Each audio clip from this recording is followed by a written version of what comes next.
as gently as the river itself. But comes the spring, and business booms.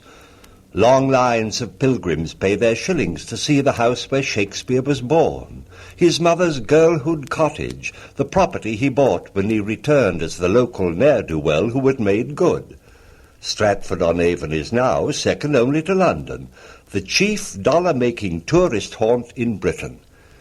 But it took Stratford 250 years to wake up to its Shakespearean opportunities. In his day, Shakespeare's fellow citizens regarded him as a rather dubious blessing. To them, the theatre was a den of vice. For almost a century and a half, the only outsiders interested in Stratford were occasional scholars. And it wasn't until 1769 that a local landlord was able to rally his townsmen to a public celebration of Shakespeare's anniversary. That year, the great David Garrick came from London to organize a festival. With cannon salvos, public breakfasts and fireworks, there was everything except a Shakespearean performance. For 100 years, this kind of celebration prevailed. Local businessmen made a little bit of pocket money out of the visitors, but the town seemed destined to remain a big, dull village. It was saved from this fate by a bearded giant of a brewer named Charles Edward Flower. It started when, back in 1870, the local folk wanted to erect a monument to Shakespeare. Said Flower, "Shakespeare means plays, good ones. The monument we want is a theatre where people can come and see those plays." Flower scoured England to raise money for a theatre, but the London press and the bigwigs snubbed him. They called Stratford dull, forsaken, and said that its citizens were nobodies.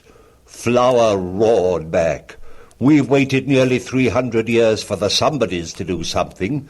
Now we'll show what the nobodies can do." He built a theatre with his own money, and Stratford was on its way. Other local citizens went to work to remake their once sleepy community, and they stripped from their homes, shops and inns the ugly plaster fronts added in later centuries to reveal the fine timbered facades that lined the streets when Shakespeare lived. Fireplaces, cupboards, panels, beams, all the handsome Elizabethan details have been restored. And now the entire town is a living monument to William Shakespeare, shared by the plain folk of Stratford with the people of the whole world. I found the story of Stratford-on-Avon in the Reader's Digest back files, but in the current December issue of the magazine, there's the story of another small city with a big list of visitors. The city of this story is in France. The attraction, not a man, but a cathedral. The cathedral was built many centuries ago by the whole town.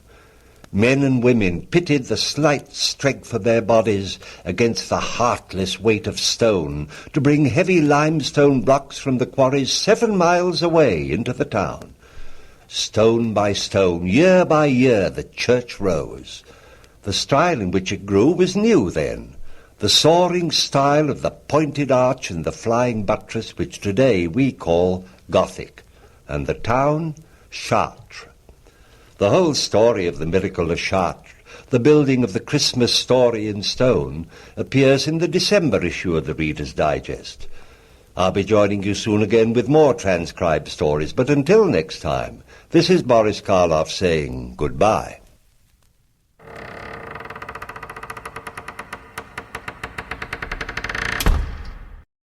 This concludes today's show at Scare FM.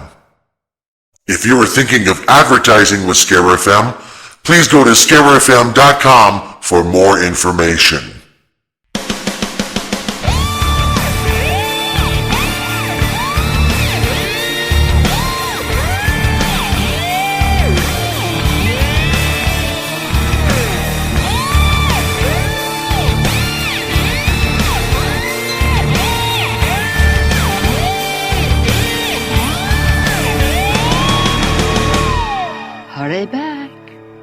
Hurry back. Be sure to bring your death certificate if you decide to join us. Make final arrangements now. We've been dying to have you.